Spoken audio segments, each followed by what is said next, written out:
Debout Congolais, unis par le sang, unis dans l'effort pour l'indépendance. Nous devons ensemble avoir conscience que nul autre que nous-mêmes ne viendra sauver notre nation et que cela exige de chacun de nous une mobilisation tous azimuts.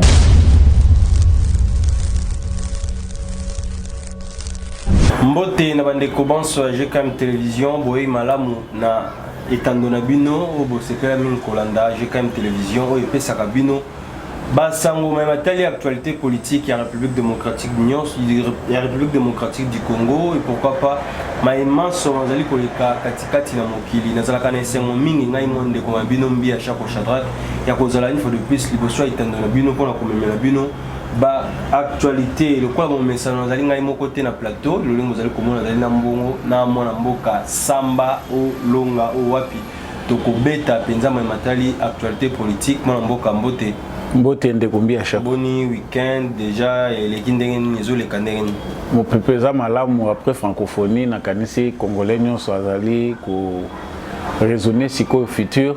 Voilà. Nini tokoki ko bénéficier nango lisusu pour continuer à avancer mais dans les restes tout bien des situations eza malam les Congolais espèrent de grandes choses surtout à l'est de la République démocratique du Congo.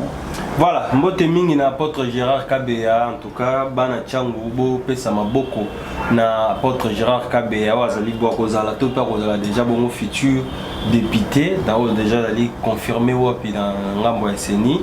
En tout cas, les députés nyonso, tout ça les lamboka, en tout cas, population, le lingue est toujours colobaïté, cause à éveil, motoni ne singel to voter, puis motoni ne singel to tchali banda donc misouez à la confondre, bana tchango pour un changement et quoi qu'on tapé na ngambo na mbote mingi na maman Thérèse Kabea, mbote mingi na baïban soba kwa na biso, le lopenza to kolobela likamo mingi.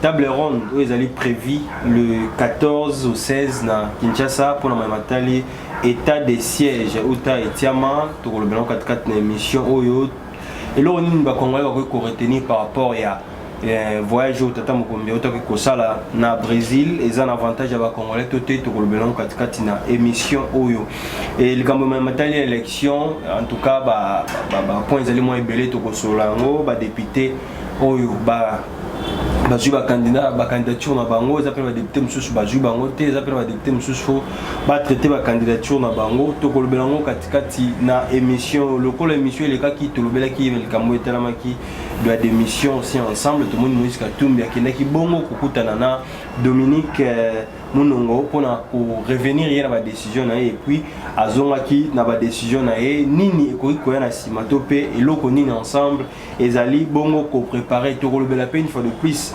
tata cardinal aussi ko zo makuna na butembo asili koloba et pour na ye a komona malembe likambo etali balkanisation na République démocratique du Congo et comme kokoma réalité et puis to kolobela une fois de plus likambo etali Caleb Mutombo a commis homme libre ou comment on parlera parce que plein de temps ezaki bongo retiré et puis toko sukisa na likambo ya papa Molière alobi a se présenter na ces sacs té donc parce qu'il a komona baliko ko sala EG parce que dans OK na ces sacs baluka sur le lenge ya kobomae ndenge babomaki Sherbet Okende to banda likambo etali cardinal Ambongo en tout cas cardinal Ambongo na ngambo ya Est de la République démocratique du Congo moi mboka ya bosuna nous ezali ko lekela bato nyonso pourquoi cardinal azozala toujours na propagande moko mabe c'est comme si un leader de l'opposition on comprend pas parce que l'église c'est au milieu du village kasi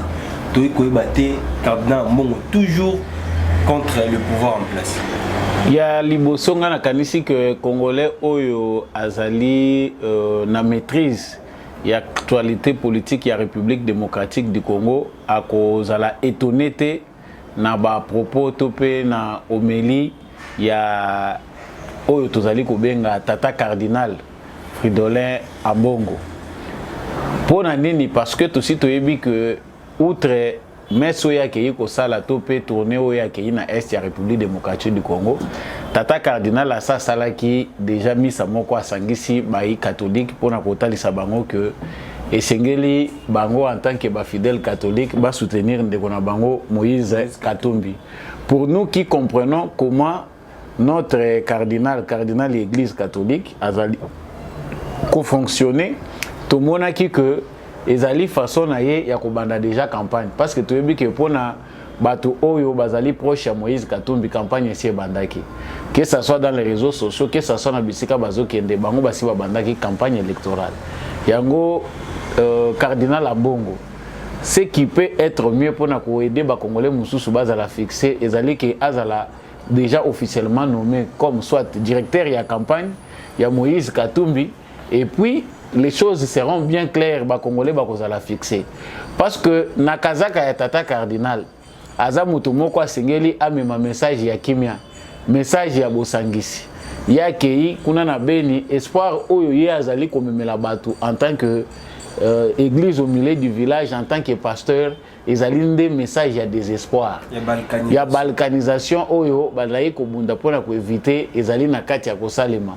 Moi je comprends une chose ezali que notre cardinal a déjà au-delà de la mission ecclésiastique. Mission oyo aza ko sala na minute ekomi plus politique. Ce qui cardinal na biso azalaki mosangisi parce que kuna bisika ki na Butembo eza l'occasion ya jubilé na ebité ce qui eza d'argent ou bien nini ya monseigneur moko azalaka na coin wana kombo pe ezali ko kimangai. Mais jubilé wana monseigneur wana asali azana beni. Ezali pendenge moko na jubilé uti ko sali manakasa itata mokonzi a participaki. Pona nini cardinal Fridolin Ambongo Mutoyo azali censé apporter message ya paix, ya unité, ko sangisa akokai pe ko kende na Kasai ite a participer na jubilé. Mais akei na est ya Congo, c'est-à-dire espace grand Kasai ezali ko bangisa ye. Donc pona bande ko na biso boza na est ya République démocratique du Congo, nous devons comprendre na senga ka mingi bolimbisi na ba fidèle catholique au bolanda ka biso parce qu'il ne s'agit pas là de l'église dans l'ensemble mais il s'agit des individus, d'un individu qui fait du mal à l'image de l'église. Parce que tant que nous avons tata cardinal, les gens catholiques, nous sommes que tozali ko bouger ba conviction na bango. Bondi melaka cardinal Ambongo te bozali ba Christo oyo foi na bino. Ezali foi catholique, mais la foi catholique ne se résume pas na ba propos ya cardinal Ambongo. Nous pensons que étant boleli ya tata cardinal, ezali beaucoup ko viser plus que diviser. Qui unir ba Congolais. Mission azanango ezali ya ko créer des espoirs na ba Congolais. Ba Congolais ba se retrouver te na gestion ya lelo ya mboka. Po bisika nyonso tata cardinal azako leka message ya paix, message ya unité, message ya espoir ezate. C'est beaucoup plus un message de désespoir, de découragement, de révolte. Alors que les signaux ezali kolakisa que ça soit biso bato tozali ko sala observation à partir de l'intérieur, que ça soit bato bazali ko sala observation à partir de l'extérieur, baza komona que gouvernance ya lelo, même s'il y a encore beaucoup de choses à faire, ezali porteur d'espoir pour la jeunesse congolaise et pour l'ensemble du peuple congolais.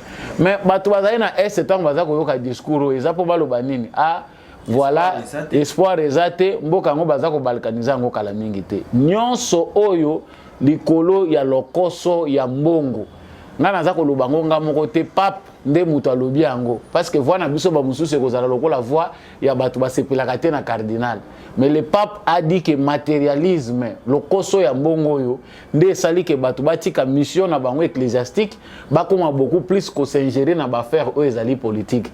Yango aussi to lancer message plusieurs fois prenant la place des Congolais. Cardinal Makambo Sonio baza ko sala parce que to tepe ko lobela ngo récemment 5 na ECC awa bakei na poto na mboka ya bapaya ipa na ba américain pour na ko kende ko exposer bango ba problème na biso ba congolais. Ce qui ezalaki ata baza ba politique ezaki Moïse Katumbi to pe Fayulu nde bakei ndenge wana to ko lobela ngo ndenge mususu. Mais comment imaginer que Mangomba ba église bazwa initiative ya ko mener diplomatie entre l'église pour na ko nuire na ekolo Congo. Depuis quand ba américain bazana ba problème bayaka ko recourir pa na biso. Trump na moment tozali koloba azali candidat favori na ba élection oyo future ezako ya na États-Unis d'Amérique. Mais tout est mis en place pour disqualifier Trump sur le plan judiciaire. Ba tondiselier ba accusation tout porte à croire que, pousse à croire que justice aux États-Unis d'Amérique est allée instrumentaliser pour écarter les candidats Trump. Est-ce que tout le monde église il y a catholique il y a États-Unis topé ba protestant il y a catholique ba ya wana Congo ba ya ko senga biso ki église bino pe mboka na bino bolo ba côté États-Unis côté ba sala ka makamu na bango biso tozala kate. Nous avons besoin d'indépendance mboka na biso tozana besoin to sala makamu na biso ezali propre na biso soki lelo tozali ko subir guerre o injuste o ezali pillage systématique ya ba minerai na biso eza parce que toza ko s'assumer te eza parce que toza responsabilité toyebi ko s'affirmer te na souveraineté na biso mais toza na bato baza ko mibenga mangomba ba église alors que baza ko entretenir molili pour aller appeler les Américains ba continuer ko dominer biso mais les Américains que vous allez consulter bozo ke ndeko senga que non bo lobela biso kuna po ba ya awa po ba bomela bango Tshisekedi po ba longolela bango Tshisekedi na pouvoir parce qu'ils dérangent leurs intérêts mais ce sont eux qui ont détruit ce pays. Est ya Congo ce qui lelo est un théâtre à désordre. Les Américains sont aussi dedans.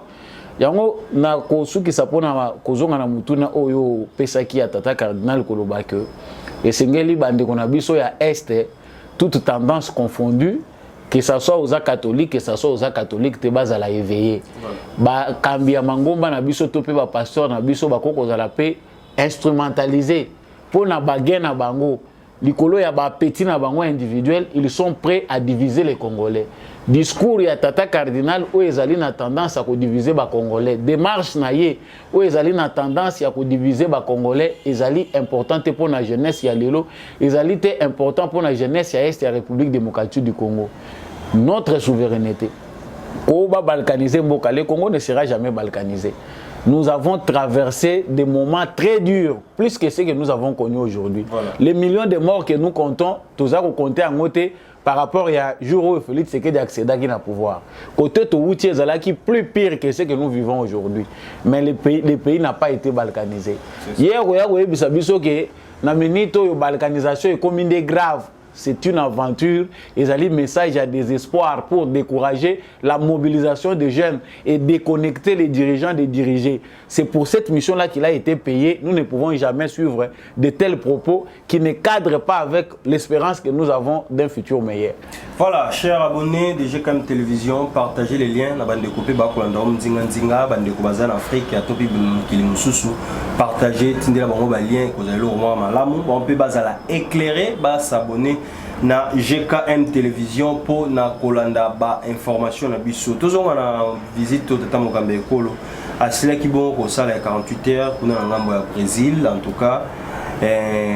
Tout le monde qui a même ba délégation ba kendaki, tout le monde peut ministre de l'environnement maman Bazaï ba Azalaki en tout cas visite wana ba kono ba ko retenir nous par rapport à voyage wana Tamokambe Ekolo. Tout d'abord, c'est qu'il faut savoir dans la démarche à président de la République parce que qui rencontre les alliés concernés bassin, il y a faune, la flore, il y a Afrique centrale. Au biso aux alliés na leadership nango, c'est biso de mututo simbi quantité munene ya bamai na bazamba.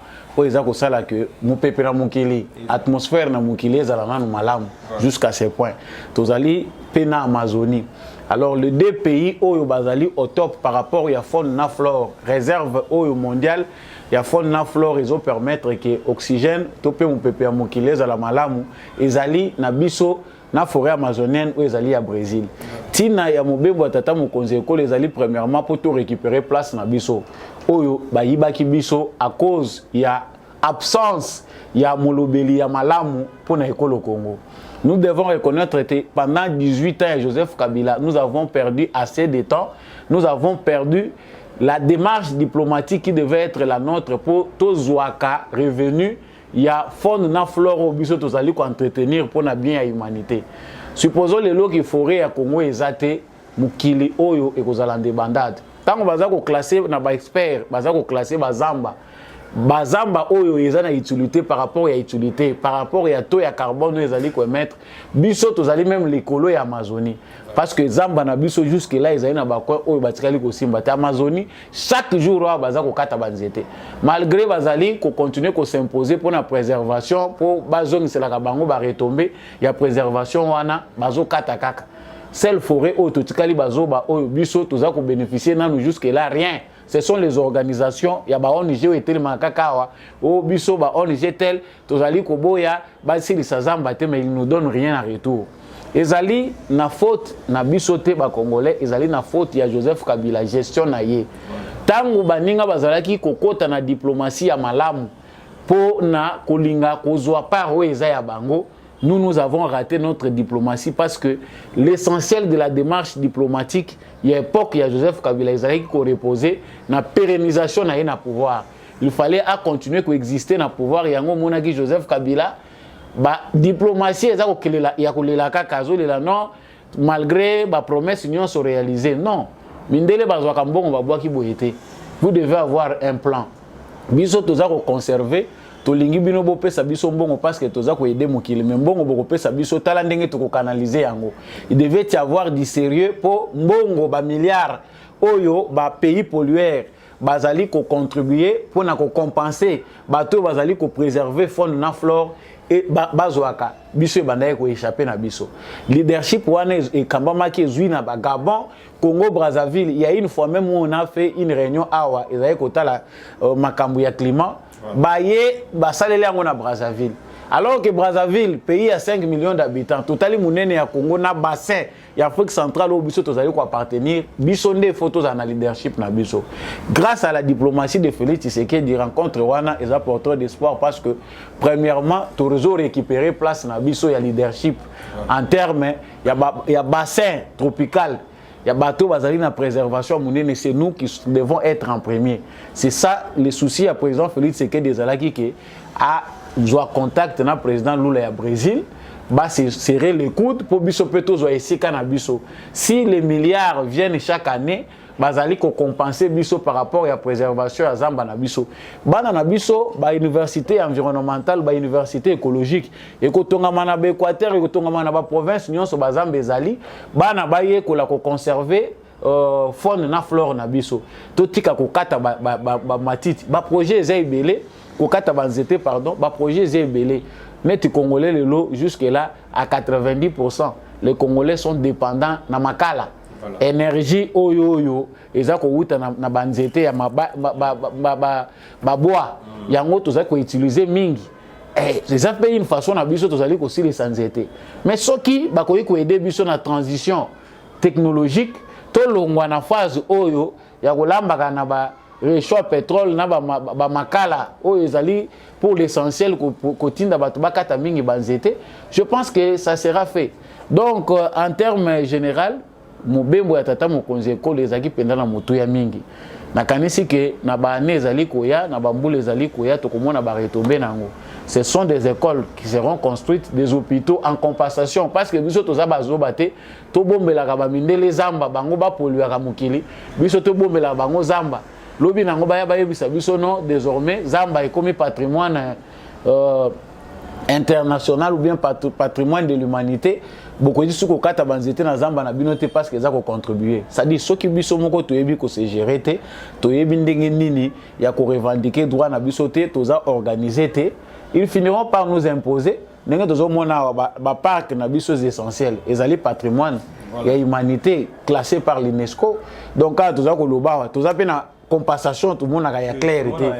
Et ça ko mona na te. Donc mobembo il y a président de la République ezalaki mingi concernant mai nzete nyama nyonso tozali kolobela mais c'était nazali ko beta na ba ministre na biso chaque fois que ba démarche aboye salemaka esengeli pe ko pesa ka mutu ya nango na ba université pe na ba école na biso il faut ko meka ko refonder éducation na biso système na biso éducatif de manière à ce que banger ya lelo bana baye bakango dès la maternelle va comprendre que biso tozali au premier plan la conservation en nature et que les enfants puissent apprendre cela dès la maternelle, l'école primaire, humanité, ti baza ko matana université, même ceux qui mutu asali écologité, mais à comprendre néanmoins que ils allaient important biso tozala na culture, il y a conservation, il y a biodiversité na biso.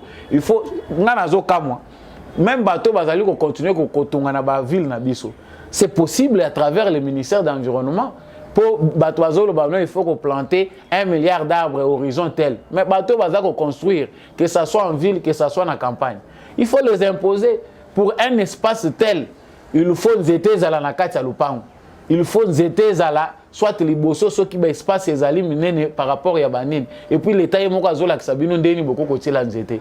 Ça sera plus mieux aussi banana biso ba yebake. En tant que pays oyoyo, ils allaient contribuer à la conservation de la nature pour garder l'atmosphère malamu na mukili. Il faut biso tous à la responsable par rapport à Yanzete. Je pense que ça sera fait. Donc bravo et félicitations au président de la République Fatih Beton. Grâce à cette démarche diplomatique, Tozali ko enjambé pas pour récupérer retard oyo. Mande Fatih la kibiso parce qu'il y a beaucoup de mingi mande fu na suki mais a beaucoup de bisote makambo malonga ko garantir futur lelo bazana sonité bazo bimape bazo ya ko sala inventaire na Tshisekedi babanda ko évaluer o tala mboka ekufi dollar et mati bosila soni penda ya solo. Voilà, en tout cas là longonya la président de la République no effort nyo sozali ko sala pona ko pesa ko redonner l'image à Malamu na ba Congolais nyonso. En tout cas coup de chapeau aussi la maman Baza F Bazaïba, en tout cas na Mosala Malamu to le matali élection plus de 28 791 candidatures ils ont retenu bongo ils ont reçu bongo na ngambo ya sini kasi 24 000 et quelques ndé ba si bon ko recevoir et en ils allaient recevable en tout cas moi mboka lolenge to ko kende na maponomi oyo bato nyonso lintutu alinga za la kara député mututu alinga ko tara Assemblée nationale tala 24 000 et quelques pour 500 places bitumeza makasi. Bon, d'abord na ko banda na chiffre ezali pas si mingi parce que 28 700 ou 600 et quelques ndenge balobi na chiffre nyonso total ya bato bakende ko déposer ba dossier. Sans parler de regroupement politique dans les partis politiques parce que les basangani na ba regroupement c'est un bon commerce en termes de chiffres. Ça tant tout ça là nombre ya bateaux bazali ko ruer pour na dépôt ya ba candidature pour na bateaux bazali ko aspirer ko kende ko servir Congo na députation nationale comme étant des représentants du peuple. On sent qu'il y a crise dans notre pays. Crise bazali crise moko ya ba valeur. Tous arrivent vraiment à valeur à solo. On comprend qu'il y a un business autour de la politique qui ne peut pas permettre que notre pays se développe. Voilà. Parce que nous se focaliser mingi parce que quand côté nous mon intérêt en Goana, na linga ko la musa mingi congolais. Comment voulez-vous que le pays se développe ce qui bisonyon so oyo tokoyi toza richesse pour na mboka na biso. Mutu na niveau ya secteur azali akoyi ko entreprendre pour créer des emplois. Ça dit mbongo ekoyiko sala ke Congo ezala mboka ya malonga lelo lobby ezali mbongo yo ezokouta na entrepreneuriat ezali mbongo ekouta na ba invention ya ba congolais ba investissement ya ba congolais bango moko. Ce n'est pas l'argent qui viendra de la politique. Mbongo ya ba impôt na ba taxe na exploitation minière yango biso nsozo kende ko sopanela na kati ya politique pour to kende ko welela yango. Maintenant les richesses que nous devons créer nous en tant que Congolais en inventant, en produisant, to produire ba cacao na biso, to produire l'osso, to bimanango libanda, to 8 secteurs wana to tikeli ba paya. Donc c'est pour dire que vu ce qui se passe aujourd'hui, on comprend que les Congolais se sont tous plus accaparés de la politique, ils ont abandonné l'économie entre les mains des étrangers. Parce que les efforts fournis en termes d'économie pour reprendre le contrôle de l'économie na biso, ils allaient ils ont moindre par rapport à la politique au besoin de tout ça qu'on vit. Ata yomoko 28 000 et quelques. So tant on bazoya ko classer pe bolda pe otoza pe organiser te. Babandi ko déclasser ba mususu to monaki da ba revendication et bandi. On a déclassé certains autres toyoki papa Pascal Moukou na pe parti na ye ba atteindre CIT. Yo yebi na ko atteindre CIT. Mais le rôle les ali kambu ya COP aujourd'hui ka ba information pour binonyo soboki ko sopana kuna. Ndenge baza ko sopana moto oyo bato bakoyi kozama les aba congolais bako tirer ba leçon parce que toza quand même na mémoire courte pour ne pas évaluer depuis 2006 tout ça la biso moko inventaire ya ba élection nini et memeli biso na mboka na biso. On ne fait pas des élections seulement pour avoir des élections, on fait des élections pour bato biso tozali ko pona base à la expression ya volonté na biso ba aider société na biso et kende liboso. Mais nous avons de mêmes figures parce que tant nazo tala même ba oyo bakokisi sei wana kaka babilongi yango moko wana nde kozonga na ba village wana pona kokende konyokola bato. Chers jeunes, chers citoyens congolais, partout où vous vous trouvez à travers le monde et à travers le Congo, soyez conséquents, il y a votre oyo ezali koya. Bilongi ya kala ebele bozana ngo même soka lobika bongwani azalaki ngando akomi meme eza vraiment pas si pour mutandenge wana changer. Quelqu'un qui était moubutiste, qui devient kabiliste, qui enfin devient tshisekediste et lobi nango professeur Njoli. Mutandenge wana eloko ni amalunga koko yela. Donner plus de chance aux jeunes. Voilà. Jeunesse wana to lobite ezaka jeunesse par rapport à âge, mais jeunesse en termes ya ba nouvelle figure bato bakoki pe koya na énergie mususu ya sika. Nous voulons du sang neuf. Bino bato bokende ko voter te parce que toza ko luka polo ya apesa ki batol na église na biso parce que badon ezako se calculer. La politique devient un investissement, on investit, on fait un calcul, ce qui n'a pas si batol na église na ko récupérer. Na minute ba pasteur bazali ko pona pe ba candidat na kata ba église na bango. Soyez conséquents chers congolais. Nga naza ko encourager mingi ba jeunes congolais oyo baza à l'extérieur diaspora na biso. Ba oyo baza pe ko investir na économie na biso bazali na vision wana ya ke économie ya Congo eza na maboko apaya il faut to que ne ko reprendre économie na biso en main. Yo vandi na yo na village moko na Canada, au vandi na village moko na États-Unis, au vandi na... mais il y a des opportunités ici qui profitent aux étrangers. Ba paya bazo ya na mboka na biso baketi na ba village na biso ba memi ba tracteur ba bandi ko extraire ba minerai. Ba musu baza ko critiquer po biso musana biso zaka ko critiquer aux téléphone obandi ko critiquer ba famille ya président bazaka ka ko kende copier minerai nana pekisi yo investir na secteur minier parce que la majorité ya batu oyo bazali ko entreprendre to pe ko cha misolo na bango na ba mine bazaka ba paya l'ensemble ya ba mine na secteur minier na biso ba paya nde baleke belé bon soki congolais moko a sepeli na yeko kende na secteur wana te yo pona yo malamu combattre muninga ndeko na yo congolais azokende ko s'attacher na secteur wana malamu chinois wa libanais azwa. Réveillons-nous pour retourner dans le chapitre où ezali ya makambo etali ba élection.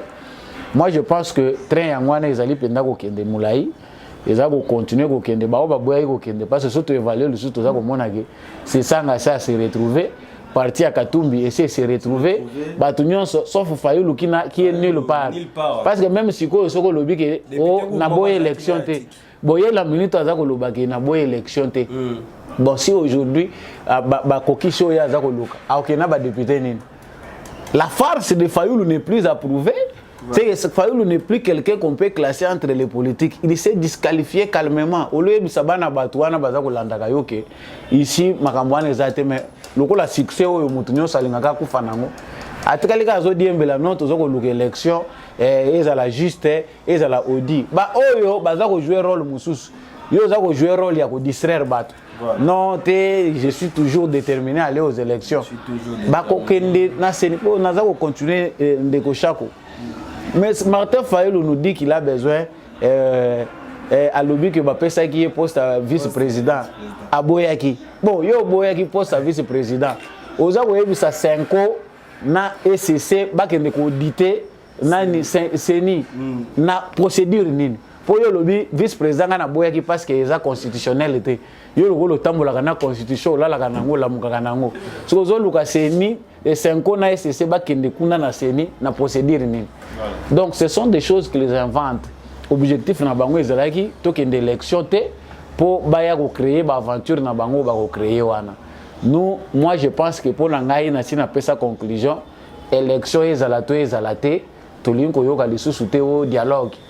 O toyoka o partage ya pouvoir parce que ebele baza ko zelango ba mususu bazo sala calcul était asa tala lobby a techniquement même na moment de commis au même Fayulu tango comme ça idée on a ça da idée que to fan autour d'une table certainement parce que ça na bato baza ko mona même biso to za ko mona que techniquement retard technique ezala capé oui mais c'est ni a progressé so bango déjà basi basala ki calcul avant transition ni dialogue depuis 2021-22 bango déjà bazali na calcul wana bataliti bamoni Tshisekedi à l'équipe biso makasi na liro tokende na combat politique oyo tozokoka ye lisusu te. Il a réussi déjà à renverser la coalition FCC Cash. Kabila qui était enraciné ici se retrouve batie Mupanzi politiquement a existé le souté. Kabila existe économiquement, c'est là où il a pris le Congo en otage. Motali élection bana mboka en tout cas bofungola mi sous parti d'ici quand nous sobino bozwami botala avenir na bino parce que lobi ko plelo ko pesa mutu voir mutu akeye na Assemblée nationale kasi 5 ans na yo eza garantie na nini okozala oko bénéficier na mona nini en tout cas jeunesse congolaise to sosola moto nini esengeli to pesa voix moto nini esengeli te to pesa voix parce que na minute ba komi ba flatter ba komi kozonga ko sala ba descente na ba terrain abengisi ba mama apesi ba mama mbongo ba banda commerce à mapa 5 ans no yo pesa mama 30 000 francs à banda commerce à mapa. En tout cas peuple congolais ngam sozali fungola misu Dominique Munongo a kutanaki bongo une fois de plus na Moïse Katumbi ou akendaki kolukaya en face au fan na kosolola kwete na bitete ensemble ezala toujours unis kozonga na décision na esalaki ondenge. Bon, ngai ko sala ngai loko te mais en tant qu'observateur tozomona pouvoir ya mosolo pouvoir ya Kanyaka.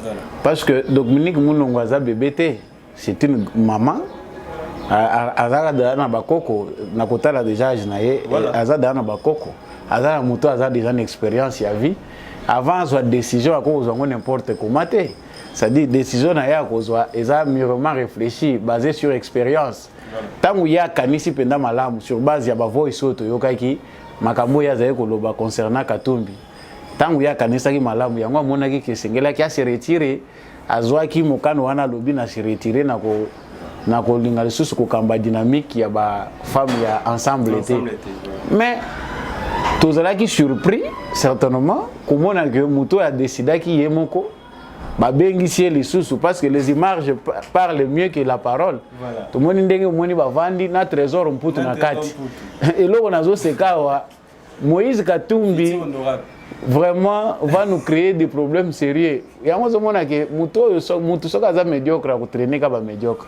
Je respecte beaucoup Trésor Mputu, Ndilwa le Rolangai. Mais à qui au côté na terrain, moi, ils ont glissant et bien ça battu salité. Ce jeune-là a brillé, il a fait du bien en étant joueur. Aza joueur, oh vraiment, bah Congolais belé, bah mourir à ballon rond, bah il sait que Trésor Mputu. Mais toyebi niveau ya Trésor Mputu. Toyebi niveau à Trésor Mputu. Toyebi qu'est-ce qu'il est. Avant na kota na makambo de photo ta on atala ki on a lobby Seigneur Jésus où va le Congo. Parce que mboko ezana mboka confusion. Trésor Mputu a des difficultés ya kotanga kaka papier batieye capitaine équipe nationale ya football. Tanga kaka papier ba pesio devant ba milliers ya ba fans. Mais toyebi makambo le kaka wana. Mais c'est même monsieur là parce qu'on ne sait pas maintenant là pour nous comme député bah qui parle sur ce diplôme d'état ou bien parce que moi je sais que Trésor Mputu a soit même diplôme d'état bon autodidacte pe zalaka na éviter ce autodidacte ya ka kozula ngondenge politique pe voilà ami yé quand même amikitisi na classe azui du papier na félicitations héritier Watanabe qui s'est humilié vraiment pour azonga na place oyo ye arataki amoni pendaki awa na resisaki te fona zonga classe il a son diplôme c'est quelqu'un à féliciter oyo ya Mputu na yebité parce que le Mputu que moi je connais il n'était pas diplômé d'état c'est que ye pene bana ko senga penda alphabétisation bon autodidacte ezalaka s'il a étudié mais biso toza ko tala parcours ya mutu le niveau ya mutu politique ba pekisi yango mutu te on peut quitter aux joueurs au commune au politicien parce que la politique c'est l'affaire de tous ceux qui ont une vocation à servir au sala mais tala ndenge mwana mobali oyo à cause ya bokilo ceux qui balaki ceux qui na famille kuna azo se traîner barataki ko bomaye awa bango moko balingi ba bomisa ye nanko pour baya ko latisa ngona muto abatu que voilà on a tué quelqu'un qui était membre de l'opposition. Et bandit Kala. Maintenant, les politiciens, la catégorie des politiciens qui veut nous amener Moïse Katumbi, ils ont des batouana. Tous à la Trésor Mputu, défenseur, il y a il y a des Congolais représentants à niveau national. Moi, je ne remets pas en cause Trésor pour toute qualité qui a comme député. Mais tout ça, à niveau de mon parcours. Et puis l'erreur ici, c'est que Moïse Katumbi a des sous-traitants. Pas des gens, bateau yo bazali, na vocation ya sous-traité. Donc bateau qui na vocation à servir, yé moko na conviction na lobby que na comme député. Il a créé ba on est créé. Trésor pour on sait comment il a gagné l'argent. Il a gagné l'argent na badon ya Katumbi, na ba faire Katumbi ya kotisa ki. Mais aujourd'hui il veut l'introduire en politique. Et ça pour tous les politiciens modèles ni. Moi na mboka biso toza likambo na yo te mais yo moko libulo ke ko luka yo moko ko yeba ndeni ko silisa ngo. Je reviens maintenant na démission ya Dominique Munongo. Voilà. Na lo baka problème so ezali ke ya umoni na ba église mususu basambelaka baza ko benga na ba malédiction générationnelle. Pourquoi? Parce que l'histoire du papa fait Munongo, tata ya maman Dominique Munongo, la princesse ndenge to yebelier tante ya Moïse Katumbi. Makambo ezaka na confusion sur confusion. C'est sa tante paternelle ou maternelle, tout ça koyeba te. Bon, tout ça sous-entendre que ezali tante maternelle. Dominique Munongo, c'est que ekolo na ye baza côté à aza tante ya Moïse Katumbi. C'est que aza ndeko ya mama ya ba Moïse Katumbi. Ozui likanisho yebisi biso te nazaye ko bela. En tout cas, santé na ngai ezo permettre te naza la dynamique ba mama ba mona ngai yango nazali ko se replier. Siko naza ko loba tangu ya zongi mukanda o ya komaki tomoni ba komi ko zongi sana kamitatu. Ozui guérison miracle c'est que église ya Kashobwe esali miracle ça on ne comprend pas. Awa zongi santé et zongi normal ou bien à continuer kaka na état de santé moko wana. Donc tout ça ko loba que les faux malades parce que o ezana kati wana biso to yebite to moni Chéribin okende awa fait paix à son âme atiki biso na ba conditions mystérieuses ber wana baza ko luka ko latsango pouvoir en place oyo toza ko tala lien nini entre Chéribin okende na pouvoir en place qui peut l'en vouloir babomaye soki ezana mutu bakoko boma babomi mukeba ite babomi safute babomi ba mususu te mais bakeko bomande Chéribin Oyo azaki un esprit na indépendant, bien qu'il mangeait l'argent de Katumbi, azako bouffa ngo a se plaigner na mbongo ngo mais il disait les choses un peu clairement. Tu sais que Daoulé a quelque lukande Chéribin. Aujourd'hui dossier wane vendu. Mais awa munongo asa yebi ke ba dossier à Katumbi eza mabe. Yé tata na ye tolobaka salaki mabe parce que parmi les gens qui ont voulu diviser ce pays figure Munongo, papa à maman Dominique Munongo. Bango wana ba secessionniste balingaki mboko soke kabwanaki ba pionnier ya succession bango wana balingaki ko kabola mboka. Mwana botami azui pe lisusu kaka malédiction générationnelle wana ya kozalaka na ba pensée wana ya mabe parce que on ne sait pas ce que vous gagnez tant katangi kokoma état. Bino nde bokoma siko ba princesse bokoma royaume na bino nde bokoma éternel, on ne sait pas. J'ai foi que tous les Katangais ne réfléchissent pas de cette façon-là. Et puis, les Katangais vastes, Katangais les appellent à Bikolo Belé. Tant que tu as Katanga Tolobaka, on parle de quel Katangais? Donc, il faut même tant que tu as Katangais, aïe, Bauzolobana Komba Banani, qui t'a mandaté pour le dire. Donc, nous avons biso Asia Biki. Parce que, à l'ongoli démission na ye, azongi na poste na ye. Mais biso to boyi koyoka basango ya mabe. Bongo ya Kashobwe, ezongi sakabatu na ba décision na bango. État-major ya Kashobwe eza na problème ba démission batu bazokenda batu nyonso na minute bazoyeba ke miss union ya mokili mbezo tala bango plan ya mabe bazalaki nango ke guerre civile esalema Katangais Kasayen. Je pense que la plupart des Katangais ont fini par comprendre que Moïse Katumbi aza virus pour aza kolinga komema malédiction na Katanga. Un Katangais a dirigé le Congo. Les Katangais qui ont dirigé le Congo successivement, Mouzé Laurent Désiré Kabila, na Kabila, oh Binomoko Bopesaki, identité. Qu'est-ce qu'ils ont fait du Katanga? Est-ce que Batou ba piller Katanga ba détruire Rango et ça ba luba? Bangonde ba empêchaki que Binobo Tonga Katanga, Katanga est comme à New York. Je pense que place pas aller à Rezonaka. Batou bazali ko tamulana Katumbi ba réfléchir, ba monique en tout cas, ça ne va pas tout continuer ko kendina makamuna lolenge ya boy. Mutoyo ba projet na yaza ba dessin na yeza ya kitoko te. Il faut moko peut s'isoler pour toujours comme cible ya bato. tozo bimaka mabe pamba me mutu ngo yemoko aza malamu te. Mais lokolo ndimi ozonga na kati ya ndako na yo, tant mieux. Nous ne faisons qu'observer sécurité ya malamu ya mutu ezalaka mutu yemoko. Biso to moni déjà ange de la mort aza ko circuler na kaya bato balati culture ya Kagame. Voilà. Bakobanda ko boma na bango pour bakosela baninga mususu. Table ronde sur l'état des sièges prévu à Kinshasa du 14 au 16 août. Est-ce que Ngonga Penza yango esengeli ya koyeba évaluation to peut fond autour d'une table pour dans l'état des sièges ou pona ba mususu ba ko ba esengela kitoti kana no temps même pendant combien d'années tous ala na processus wana kino bandeko ya ngambu ya Est République démocratique du Congo ba ko se retrouver ba ko mona ete ba komi na kimia ba liberté totale to pe ba komi na kimia totale nde simatokozongisa bango na lolenge nyonso. État des sièges de manière générale pour être bien réaliste et aider mingi de deux provinces oyo institué qui ango. Pourquoi? Parce que tu as vu qu'en termes d'intérêt où ils avaient échappé dans le contrôle de la République démocratique du Congo, bateau bandé ko kimisa ba minéré de manière illicite, ba civil, ba gouverneur, ba chef ya ba commune, tout ça, comment on dit, secteur où bazalaki ko diriger dans la province yango cité basi ba s'adapter ki na environnement wana ba yebi ndenge nini bandai ko sala ba trafic na bango. Grâce à l'état des sièges, plusieurs groupes armés ont été maîtrisés. Grâce à l'état des sièges, ba rebelles et belé ba se réduire. État de siège permettre que le mouvement et belé mususu bazaki na zamba babimi. C'est-à-dire il y a plusieurs avancées au état de siège memi au soki tozalaki kaka na ba civil to croyait ko sala yango te.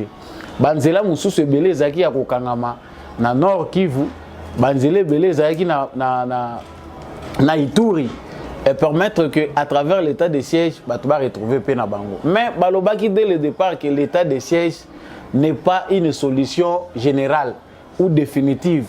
Ils allaient participer à la solution, ils ont stratégie pour endiguer la crise. Bato balingi ko présenter l'état de siège sous un mauvais image, sous un mauvais jour, voilà.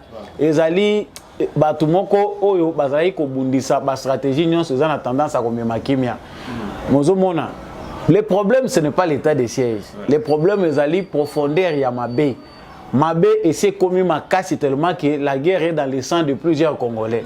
Bande konabiso belé ba Congolais na kotanga ba bikoloté bazali impliqués dans ba massacre ba propre ndekona bango. Ils font les affaires. Ce sont ces gens-là qui ont contribué dans les médias pour décrédibiliser l'état de siège. État de siège to ko ipe ko lobate ke ezalaki kaka malamu à 100% parce que na kati pe armée na biso ezali na batu oyo bazali ba malhonnête. Bato oyo bazali ko répondre na mission na bangote. Alors ils allaient pe na moi ba faille oyo et monisamaki par-ci par-là par rapport à l'état de siège. Alors cela ne veut pas dire que ba résultat oyo tozuawa à travers l'état de siège, il faut tout remettre en cause. Non. Et même lorsqu'il faut mettre fin à l'état de siège, il faut réfléchir deux fois sur les stratégies qui seront mises en place après l'état de siège. Ceux qui bato bazoko sepela ba longolango eshi eumeli bazako longolango. Qu'est-ce qui va se passer après l'état de siège? Parce que c'est déjà un système qui est implanté. Et ça a fonctionné bien malgré Bitumba Nango et Zana Kati. C'était un système qui est à l'éternel. Et ça qui est temporairement. Mais tant que tu commis na point on a phase où tu commis. Il faut réfléchir. Surtout dès les débuts déjà à l'état de siège, on avait vu même ici au Parlement. Groupe Ekabona qui déjà pour la misu ba telemeli yango misu bazaki d'accord misu ba telemeli ki yango mais to komona ba tisi ko bazana posaka ko ba été kokata processus wana to be kolongola likambo ya état de siège parce que lelo état de siège est foutu état de siège et permettre au makila pour diminuer quand même taux ya makila par rapport au ndenge zalela ki liboso. Est-ce que le lot penza pour fanda? Oui, pour fanda de lobby parce qu'il y a une fight pèse aller pour bomber ça peut-être pour l'avenir. Parce que Kolongo lango dans moment est-ce que ça dans moment où l'état de siège? Personnellement, dans l'observation en l'état de siège doit être renforcé par d'autres mesures pour contraindre batu oyo topé ba voix oyo ezali kosala que ba défaillance ezala. L'état de siège en soi n'est pas une mauvaise chose. L'état de siège est une bonne chose et ce n'est même pas le moment pour la kolongola. Mais je reste convaincu que l'armée Nabiso est allée dans la stratégie à Sika. Ce qui est état-major Nabiso et forces armées, sur base de l'instruction du président de la République, balingi va changer modèle opératoire. Soit ils ont une opération, moko balingi ba sala, makamoko lingi sale makuna et ko sale ma plus mieux, ce qui ba militaire bazali ko se concentrer na musala na bango et que bazali associé na gestion administrative ya province. Et ça, tant mieux, ce sera aussi une bonne chose. Moi, je pense que il peut soulager les militaires na biso. La gestion à province va se focaliser kaka na opération militaire. Mais gestion à province, il faut payer dans le contexte autocomi pour que cette sécurité là, pour que le niveau autocomi to garder yango, banani esengeli ba gérer. Et ba contrainte ni nesengeli to tcha bango, ba condition ni nesengeli to tcha bango pour que bazong sa biso lisusu simate. Je pense que c'est ce qu'il y a de mieux. Mais dans l'ensemble, tous les militaires basés en formation, souci na biso munene ezali que batumingo ba mesani na espace wana ya est ya République démocratique du Congo ba longana nkuna bango nyonso. So ki baza bakoyi ko réussir ko longola ba brigade ebele o esi umela kuna ba chef na bango ba yebi kaka environnement wana. Je pense que le pari sera aussi gagné en termes de makambo etali infiltration na trahison toza ko mona kuna. Ba commerçant wana ebele ba vandi na est ya Congo likambo muke amoni ke balingi ba conseiller alongoli teni à Kotizamba à se retrouver na Rwanda parce que les services de renseignement rwandais travaillent avec certains officiers congolais. Ils sont officiers ici chez nous et ça tetoro baka ba rwandais même des congolais qui font les affaires avec les rwandais. Donc azako longola yende mutazako permettre que minéré bima yé pas landi na Rwanda ba foutier ayeko zongao. Il y a des officiers militaires qui ont des enfants au Rwanda, qui ont leur famille là-bas et ils savent comment ils opèrent. Nous avons des agents doubles dans la armée Nabiso. Donc, ils ont travaillé officiellement comme armée congolaise, mais ils ne pas dépendre de l'armée Rwanda. Voilà, changer de chapitre, cette fois-ci, comme justice, tout le monde est Mboka, Jean-Marc Kaboun, Azali Bongo, Namakala, je vois qu'il quand même moins temps moqué à Kolobakasi. Azali toujours Kolomabé, pour le président de la République, Bosso Mboka, ils allaient risquer mon aîné. Ils allaient pour Mona, ceux qui jouent à Maloba, nous jouons à Mbongo, ils ont qui malais, mais la balkanisation. Ou juste, il y a quoi, monsieur Bombelbiso, Jean-Marc Kaboun, Toboni, félicitations de la président de la République, parce que même ma prisonnier à Bisso, nous sommes en prison, mais quand même, Tchoko Kimiete, Aza toujours beauté, Aza Mounene, Maramios, en tout cas. Côté on a pénal, ça change pas parce que tant à Kabila on avait des opposants sur la côté prison, tant donc Bobo Sanier, parfois comme il paralysé, parfois tout ce ça a bien été. Mais Jean-Marc Kaboun Pembe baki sami sous donc aspect à un monene maramnyo c'est comme si déjà n'enga revera comme président a commis déjà président parce que bon naza ko se focaliser mingi te sur sa propre personne. Voilà. Aza mutu na ndenge na ina ba penchant na ya vie ce qui a appona na ye Tchoko ça c'est son affaire aussi à lui. Bon le vrai problème au tozanango ici au esingeli kolobeleza que Jean-Marc Kabound c'est quelqu'un qui est un raté, il y a Bapesio qui tio poni na we bonga. Voilà. Pour ça c'est en allant vite. Donc et là na muno chez les Kasaye balobaka mboloko ya mbangu hein. Donc abosana nyama na nzela. Voilà. Donc azoki mambangu po aluka eloko ya kolia mais aleka ngo po vitesse eleki. Jean-Marc Kabound eza tristesse munene po na UDPS. Vraiment c'était quelqu'un à qui plusieurs membres de l'IDPS de manière générale croyaient à la personne de Kabound. Mais dès qu'on a l'oba on a banalisé belé eza mutu oyo asalama kité po azala au sommet. Donc il était fait pour akoma quelque part et pour azinda. Il a manqué juste l'humilité. Président de la République aza moninga na yote. Surtout qu'il était de la famille politique du chef de l'État. Ce qui a tué Jean-Marc Kabound, c'est l'amour propre de soi qui bongaï. Il y a ça les cas qui azali kolo makasi.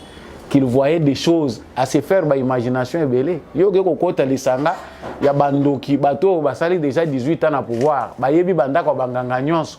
Ya ba Congo bakenda ya ba wapi bakenda ba province nyonso. Yo kaka lelo olingi oleka okoma tout puissant Kabundi. Yango moni que en voulant brûler les étapes, ça marque Kabundi s'est retrouvé en prison. Et loko bakangeli eza biloko ya za ko loba wana ti. Bakanga ki po ala kisaba preuve. Oyo yaba allocution na ye, yaba affirmation na ye. Il a affirmé que mbongo ezali kokima na ba avion ezali kobima kokende na ba paradis fiscaux. C'est que Tshisekedi est un voleur. Tshisekedi azoko yiba mbongo mboka, chaque jour il fait ceci. Il a dit des choses. Akeya lobi onote bakangaka Maman Marthe tengai bakangaka mwasi na ngai. Maman Marthe combien de fois s'impliquera na makambo politique. Il était chez lui à la maison. Atikala kokota makambo politique ite. Atikala kofinga Mobutu ta bande ko lobelo côté. Batini bango na relégation akenda soka zolo ba seke ayebi histoire ya Maman Marthe te. Maman Marthe a été reléguée plusieurs fois na mobali na ye. Baza ko kenda zolanda mobali na ye partout. Ben ceux qui bakangaka été boye personnellement mais il était avec son mari atikala ko zala impliqué te. Yo moi si na yo azali na ba faire eza ko landa ye na ba politicien. Ya ba biloko bino bozali ko welela. C'est ceux qui azali likamu na justice. Baka justice ebenga yete parce que bakangaka Maman Marthe te. Paul Ola Kabila kangaka Maman Denise te. Il y a yo so azana problème na justice, ça n'a pas de sens. Et puis là où il veut détourner l'attention des gens, ba politiciens belé na Congo balingi ko manipuler batu mingi. Ba bengi yo pona faire na yo au lieu au clamer innocence na yo devant justice au prouver yo commis politique au bana ko manipuler ba Congolais. Lokwa ba ba yebi ke Congolais nyonso azaka na sentiment soki mutalobi batu bagangi ah non te le pays est en danger avec Félix Tshisekedi. Non, le juge n'a pas besoin d'entendre ça. Voilà. Le juge a besoin que tu le prouves. Makambo yolobaki a Félix Tshisekedi ba preuve nango eza wapi. On n'en voit pas. Donc, Jean-Marc Kabound, je l'ai perdu comme membre ya UDPS Muto a Wutaki l'école ya Etienne Tshisekedi. Voilà. Je le sens maintenant comme quelqu'un qui a été envoûté par bakabiliste. Parce que Bakamwazo bimisana munoko na yezo la sateke a mi commissaire rebelle. Pour l'école à Tshisekedi ne réussissent que les intègres. Na IDPS bayambaka mutata azamuke. Kabound qu'on voit aujourd'hui, Jean-Marc Kabound, voilà. C'est le fruit de l'IDPS. Voilà. L'IDPS n'est commissaire Kabound ou azalelo. Si aujourd'hui il tourne les dos, tant mieux que ça la partie politique na yo. Mais yo se peli au trahir l'IDPS. On se peli au comme opposant à l'IDPS. Abunda bitumba na ye. Voilà, tout ce qui a un dossier à justice, Caleb Mouton, homme libre ou pas parce que tout le monde Batiki va poursuivre la poursuite judiciaire aux acquis contre eux. Je ne sais pas si il y a ceux qui ont mis sur le bateau. Topé le lengeni, yo monia ondengeni. C'est premièrement ils symbole ou ils allaient caractériser. Moko ya ba symbole ou ils allaient caractériser exercice à pouvoir ya Félix Tshisekedi, réconciliation, unité, libération espace politique. Bato balizilaki que chasse aux sorcières et que ça les maçons qui Félix Tshisekedi a eu pouvoir. Kalev yé moko na mabe na yenda monaki que il ne peut pas vivre ici au Congo avec Tshisekedi. Mieux voir qu'il ne libanda a comme comploter contre les pays. Kovanda appelle libanda eza facilité. Tant que libanda même ibelé na basaki mais yeba ki ekosi la kaka. Ozana besoin zonga na Congo. Les Kalev mutombo les abato yo ba yeba ki Tshisekedi bien té. Tshisekedi n'a pas le temps de se venger. C'est la nation qui doit se venger contre Batou Oyo Basali Mabe. Pe Batouana, si les Congolais sérieux sont là, Bakoui pour permettre Bango de sous-souter même dans le bureau à quartier, Kambamboka Oyo. Donc, Kalev Mouton qui revient chez lui est la preuve que Tshisekedi n'est pas un dictateur. Tshisekedi n'a pas le temps de se venger, Abandako torturer, Batoubie ko la kotinda, service à renseignement, Baluka Moutopo Babomaye. C'est que des lignes na makilate na maboko na ye.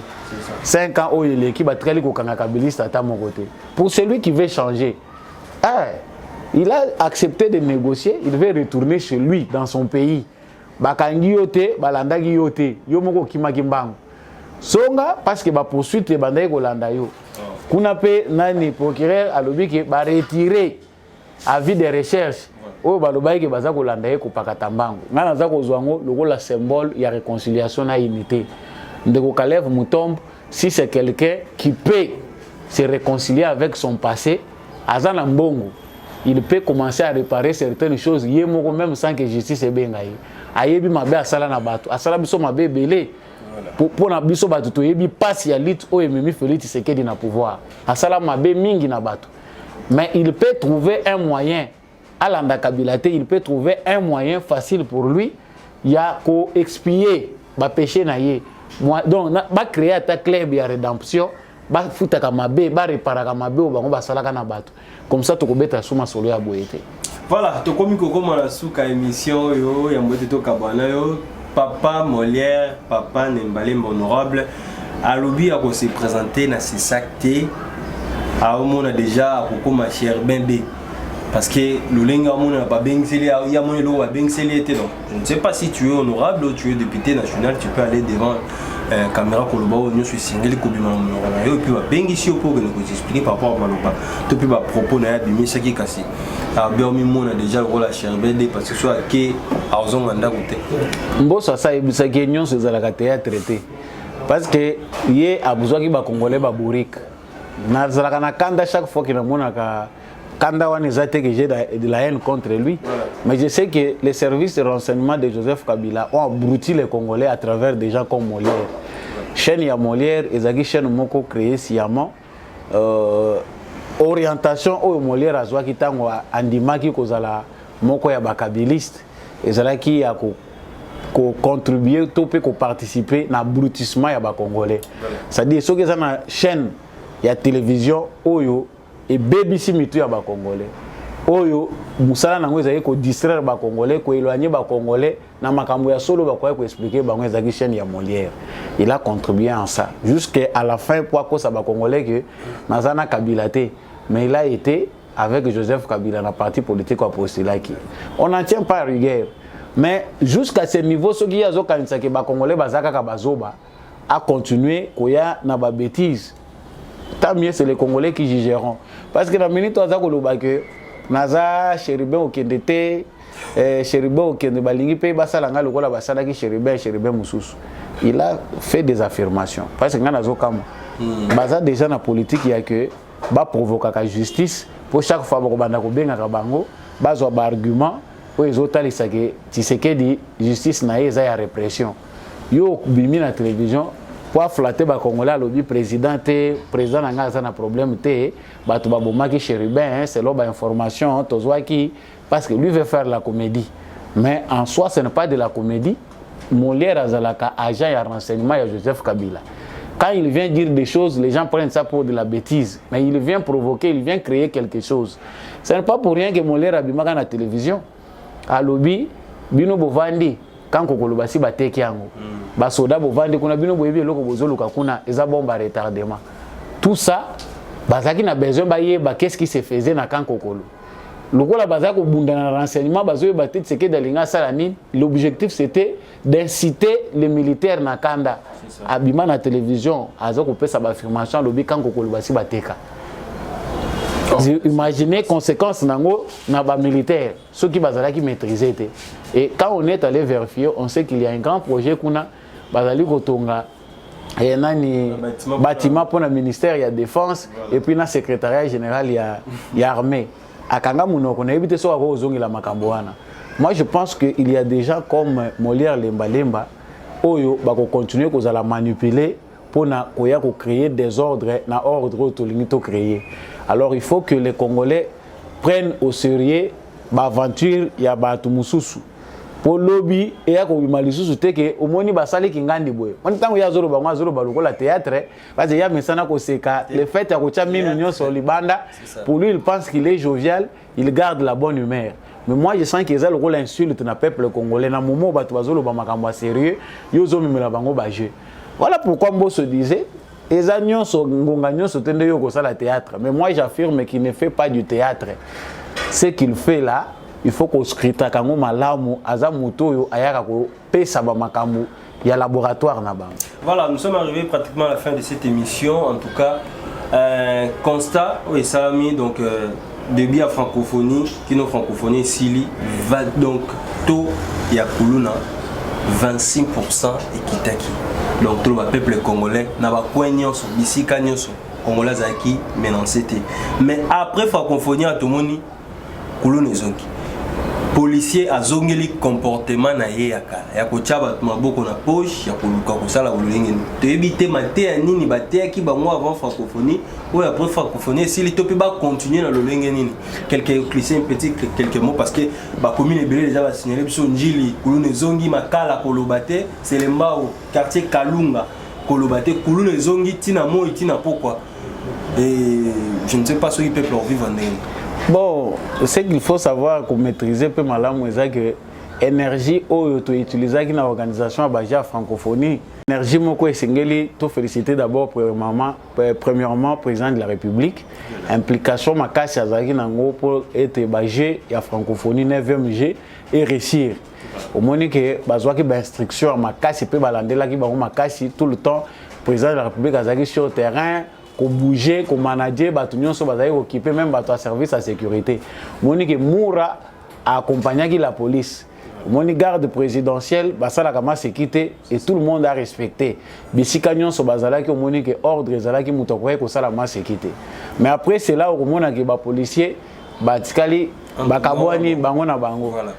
Na landa ki ntingi pour l'honorable makambo alobaki awa de père et de mère makambo alobaki par rapport à ba policiers abi bozo luka bo recruter ba policiers 13 000 policiers mais boye ba ketoza na 50 000 journaliers policiers o balata bateni awa bazaka na bango na fichier mon côté est-ce que l'inspecteur général de la police s'est rassuré d'abord il y a le nettoyage, il y a fiche qui est policier, qui ne l'est pas. Voilà. Parce que le problème à Koulouno, il y a des souciats sous-traitants des policiers journaliers. Ça les là écope à zoa teni. Otali soldats policiers mususu teni à la tout le bureau à policier. Mais azo calé batona butu, azo boto la bango biloko sous prétexte qu'azo sala musala l'état, azana kata ko enquêter.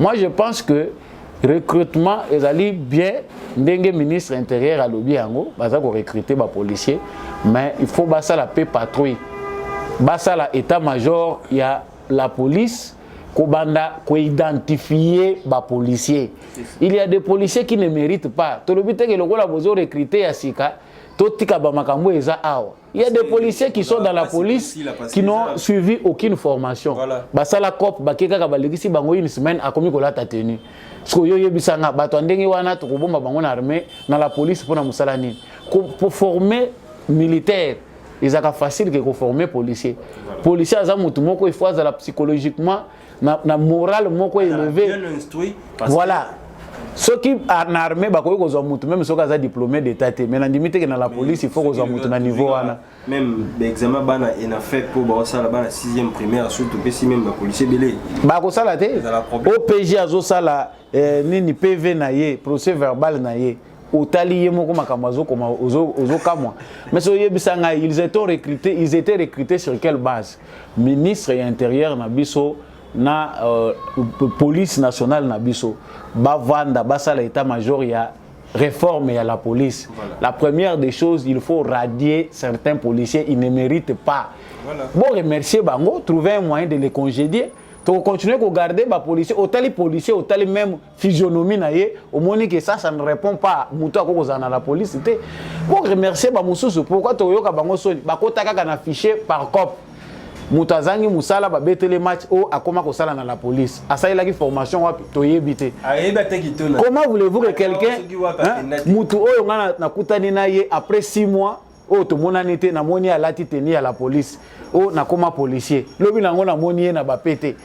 O te ezaka makambo yaki noko azalaka kuna tout ça c'est ce qui dérange. Voilà. Et puis recrutement oyo bazo sala ils doivent s'assurer que bazo recruter batu ya malamu. Moni éducation oyo to rataki n'époque à Kabila 18 années oyo kozwa batu oyo baza malamu eza facilité moni génération ya lelo oyo recrutement tango ezo sala marigueur il faut za la makasi beaucoup bane belé toloba bazu éducation te ya malamu que même ba baleki na ba université alors il faut beaucoup insister sur le moral pour ceux qui policiers a changé il y a beaucoup de chances que population peut à l'andapé comportement, il y a des agents de l'ordre. Mais ce agent de l'ordre, agent de l'ordre, il y a un moto à battre. Il y a un moto à moto, il y a une infraction. Au kimi na ngomba ngotiki kolo moto. on se retrouver qu'on a baillé au luka au place oh yo yaki na moto oza na ngote de jour se déplacer nango baya ko mona boy comment kotambola na moto changer plaque et comme moto na yo il y a des anti-valeurs naza sûr que Peter Kazadi ministre de l'Intérieur que qu'on aime bien aza na peine sur le plan c'est surtout que toujours qu'il y a une élection banjeu et ça détail commencer déjà sanctionner certains policiers et ça qui ont radié bango na liste de la police carrément bolokoti moto yo zolaka tenir wa une infraction to be okangi en pleine scène au sala mabe pour radier ye bolongo lié bala moko parce qu'il n'a pas compris ce qui est son métier nakanisi ezane ndenge voilà en tout cas to komi na suka émission na biso ya lelo en tout cas politique ya Congo ezala rôle à la rousse zotanga uluko comprendre ba mom sous peso bim uluko tango comprendre misusu peso bima donc malembe to lembate to za toujours wana pour la kolukela no information to za toujours wana pour la servir bino parce que malembe ne ko sala ba congolais ba changer ngambo ya selemba o to beleli penza kuna insécurité za makasi ba konzo bazala ngambo kuna so boko tinda ba délégation to pe ba to ba kende kuna e ko zala eloko moko ma lambu mingi mbote mingi na apôtre Gérard Kabea apesa so makoki a kozala une fois de plus liboso itando ikena bino longo na mama Thérèse ba mbote mingi na bino en tout cas mbote mingi na ba banso balandi biso na libanda ya mboka mboka samba olonga dernier mot pendant pour to clôturer na toni botoni na bande ko nyonso balandaka biso pe balandaka yo bien sûr na GCAM télévision bon continuer ko zala na biso toujours na GCAM abonnez-vous si vous n'êtes pas encore abonné ceux qui nous ont suivis à partir du Canada, États-Unis, Bukavu, Goma, en tout cas, tout ça là vraiment tout du monde, n'a pas information. Merci na confiance au continuer au Pesabiso. Je salue particulièrement l'élu de Tchangou, l'apôtre Gérard Kabea, vraiment qui est candidat là-bas. Toutes les chances sont possibles. En tout cas, Bana Tchangou, Bokipe, apôtre Gérard Kabea. Je n'oublie pas aussi bateau bazaba candidat. Vous avez espéré na maluba samba olonga na lobipe papa Freddy Ngwama. Oyo Azali na il est beau. Vraiment, je le souhaite aussi toutes les chances. Et je remercie particulièrement l'homme de la vérité des urnes, Jean-Louis Timbalanga. Et bon séjour aussi na monsieur le maire adjoint Boniface Mpunga qui séjourne à Kinshasa. Topesi Bangombote, maman Lisette, maman Bilonda. Et bon dimanche à toute la famille et GCAM Télévision, on a éclairé. Voilà, bon dimanche à papa Antonio Mbia depuis Londres, bon dimanche à Vanille Dombi et pourquoi pas maman Régine Londi, pourquoi pas toute la famille Mbia qui sont en Europe et pourquoi pas ceux qui sont à Kinshasa. Donc, Ngaïna Bino, Tokutani Bongo Mbalasima, P na émission Mosus. Ciao.